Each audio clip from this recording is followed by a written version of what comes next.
Shut up, compressor.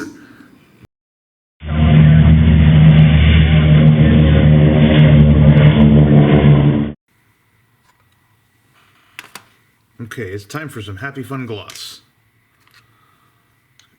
Move some non-essentials out of the way here, so we're not contaminating every single damn thing. I'm only going to do a little bit of this before I take it off camera because spraying gloss is best done relatively wet, and I don't want to contaminate all of the bench with gloss coat everywhere, so it's easier to kind of aim it at the floor.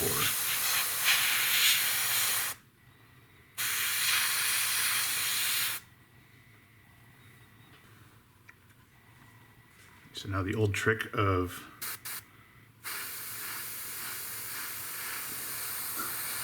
mist coat of Mr. Leveling Thinner.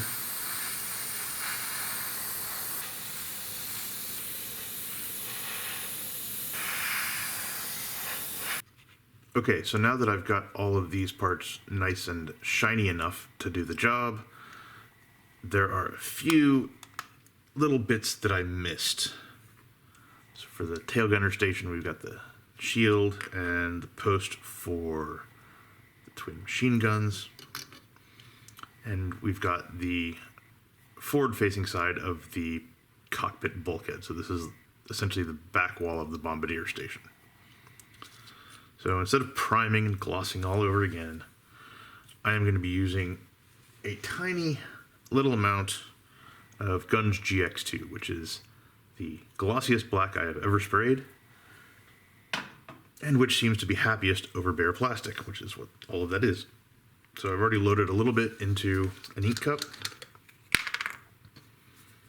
Let's hit it with some Mr. Leveling Thinner. This stuff's pretty thick, so it doesn't hurt to go a little bit heavy on the thinner. But I'm going to be spraying it through the PS290, so it doesn't matter either way. It's pretty decently thin. Alright. This. Dump it into the cup, just like so. But this stuff likes to go down wet.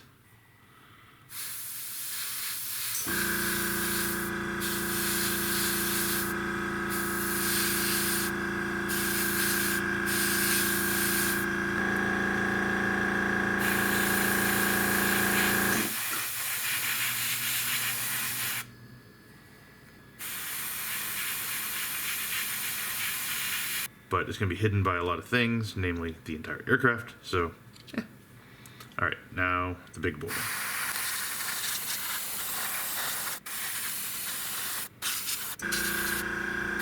Again, this stuff does shrink back fantastically. Creates a very good gloss coat. So, I'm going to do one more pass, because I see some cabling in here that needs a little bit of help.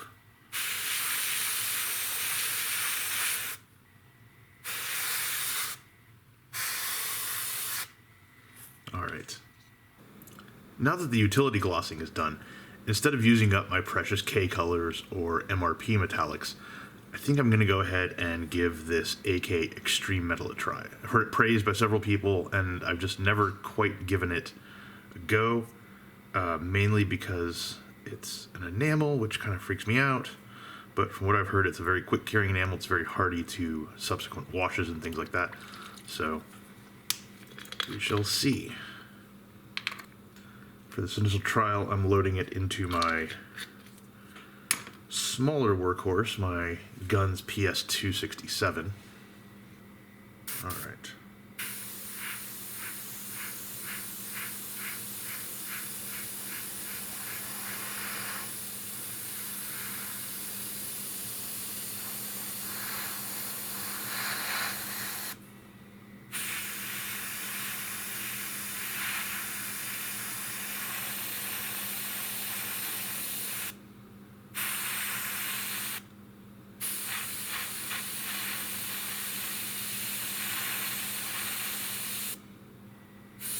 I don't know why I'm bothering with this area, because, yeah, that's the bomb bay, which is going to be sealed shut anyway.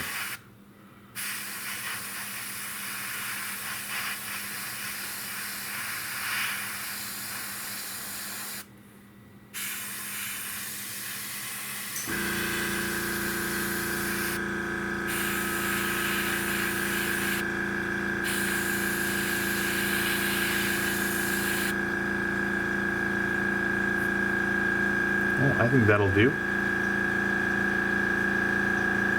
Let's keep going.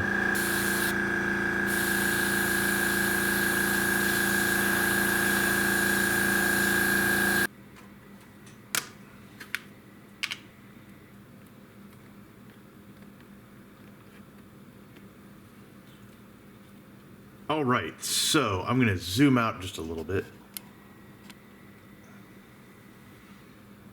All right, so the interior of the B-17 is sprayed. We've got a nice utility aluminum look going on in here. This is a plywood walkway. I don't know why it's bowing up. Everything else fits the way it should. This side might need a little bit of trimming, but it's still a bit much, but it may not matter much. Radio compartment looking good.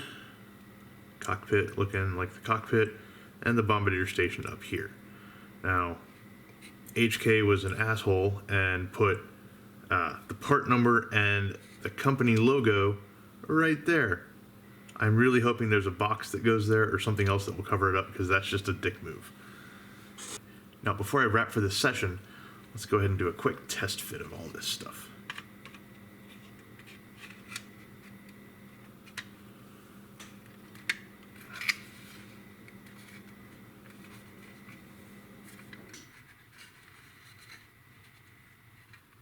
Something's not happy in here. There we go.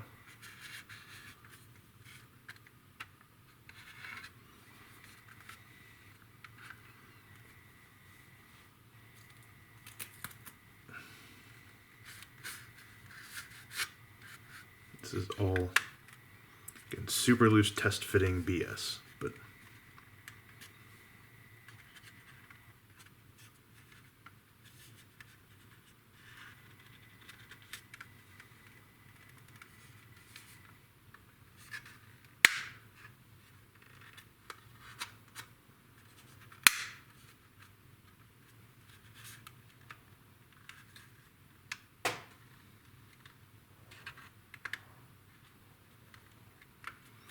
there's some pins in here with the cockpit that I may chop off just to make sure that we've got the best fit possible, because they are a pain in the ass. Final event. Fitting this thing.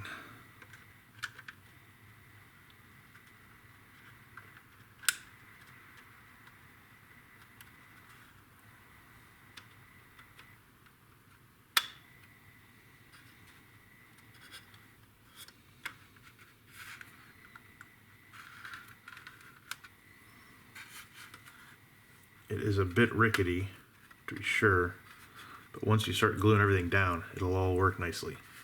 But what this does by just taping it together like this is it gives a look at how visible things are inside of the fuselage. The answer is not very. I think the radio compartment probably end up having a decent view of the desk in there and the bulkhead, possibly. Through the waist windows, you can see into the fuselage a little bit.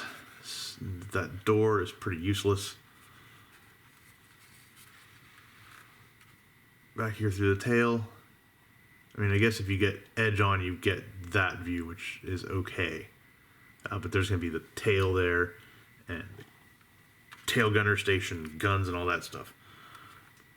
Up here in the cockpit, I mean, not too much is visible. Probably a good thing. And then we've got the bombardier station, which still has a ways to go in terms of stuff getting installed there. Floor and the Norden bomb site and map desk and all kinds of fun stuff. So, more to come here. The only thing that I'm really not happy with is this view up top.